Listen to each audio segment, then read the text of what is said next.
Hi everyone. তো আজকে হচ্ছে একটা বিশেষ দিন, কারণ আজকে হচ্ছে ভাইদের একটা দুঃখের দিন আর বোনেদের চরম সুখের দিন, কারণ আজকে হচ্ছে ভাইফোঁটা। তো বোনেরা একটু শুকিয়ে থাকার ফলে কিন্তু অনেক লাভটাও হয়, তাই না বলো বোনেদের?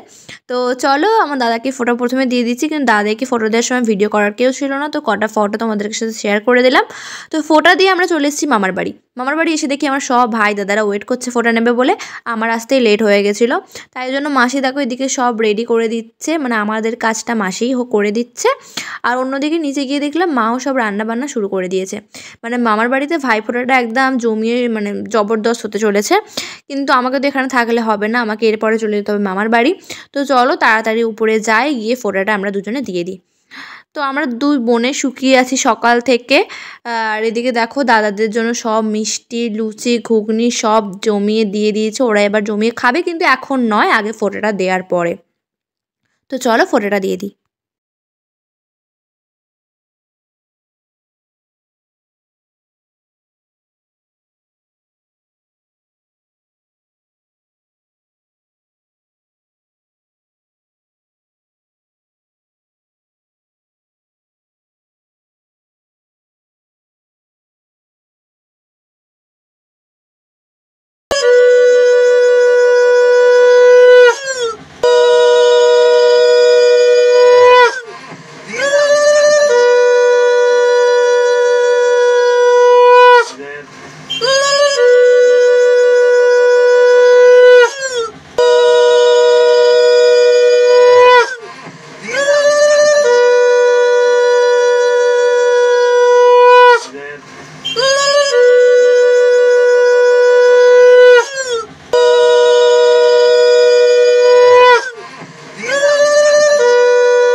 তো আমার ফোঁটা দেওয়া কমপ্লিট হতে না হতেই বসে পড়েছে আমার বোনই। তো এবার বোন ফোঁটা দেবে।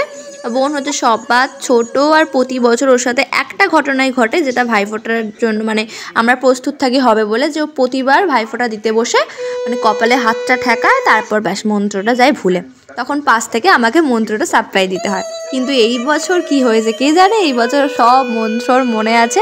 আর সেই মন্ত্রগুলো শুনে আমরা সবাই হাসছিলাম যে এবারে সত্যি মিমির সব মনে আছে। তো চলো ওর ফোঁটাটা দেয়া হয়ে যাওয়ার পরে আমার দাদারা সব খেয়ে দিয়ে উঠে পড়বে, তারপর বসবে আমার দাদু। এবার দাদুকে ফোঁটাটা দিয়ে দিতে হবে। তো চলো দাদুকে ফোঁটাটা দিয়ে দিই।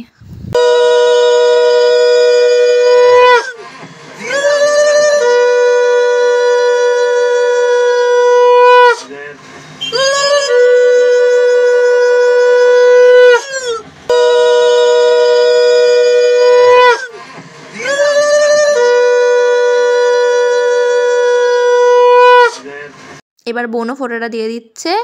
আমরা দুজনেই পরপর একদম সমান গতিতে এগিয়ে যাচ্ছি। আর তো চলো এখানে ফোঁটাটা কমপ্লিট করে আমাকে আর বাড়িতে যেতে হবে, কারণ বাড়িতে ওর পিসির ছেলেরা ওখানে ওয়েট করছে। তো এখানে বেশি আর লেট করলে হবে না। দাদাইও আমার সাথে যাবে, কারণ পিসির মেয়েরাও আছে, তার দাদাইকে ফোঁটা দেবে। তো আমরা দুজনে বেরিয়ে যাব। নিচে এসে দেখি মাটন কষা রেডি হয়ে গেছে, তো দেখে তো খুবই খিদে পাচ্ছিলো, কিন্তু কী আর করা যাবে। তো চলো আমাকে এখন বাড়ি যেতে হবে। টাটা সবাইকে, মানে টাটা মানে মামার বাড়িতে টাটা বলে চলে এসেছি বাড়ির উদ্দেশ্যে। রাস্তায় আছি এখন, আর দেখো বাড়িতেও চলে এসেছি। বাড়িতে এসে দেখি এদিকে আমার রানী দিদি সব রেডি করে বসে আছে, মানে আমাকে এখানেও কিছু করতে হয়নি। আর এখানে যেহেতু ও বড়, তাই ও আগে সবাইকে ফোঁটাটা দিয়ে দিচ্ছে, তারপরে আমি ফোঁটাটা দেবো। আর দেখো এখন আমার দাদাকে ফোঁটা দিচ্ছে। আমি যখন ফোঁটা দিচ্ছিলাম তখন তো আমাদের ভিডিও করার কেউ ছিল না, তাই ওর বেলাতে আমি ভিডিওটা ভালো করে করলাম। আর আমার পিসির ছেলেরাও বসে আছে, ওদেরকেও ফোঁটাটা দিয়ে দিচ্ছে। তো চলো ফোঁটাটা দিক, আমি তখন একটু ভিডিওটা করে নিই। And that's exactly why it's gone to all.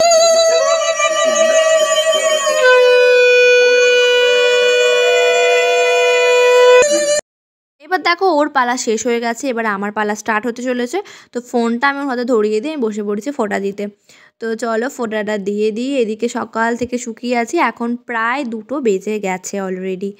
তো চলো এবার খুব কষ্ট হচ্ছে, ফোঁটাটা তাড়াতাড়ি দিয়ে দিই।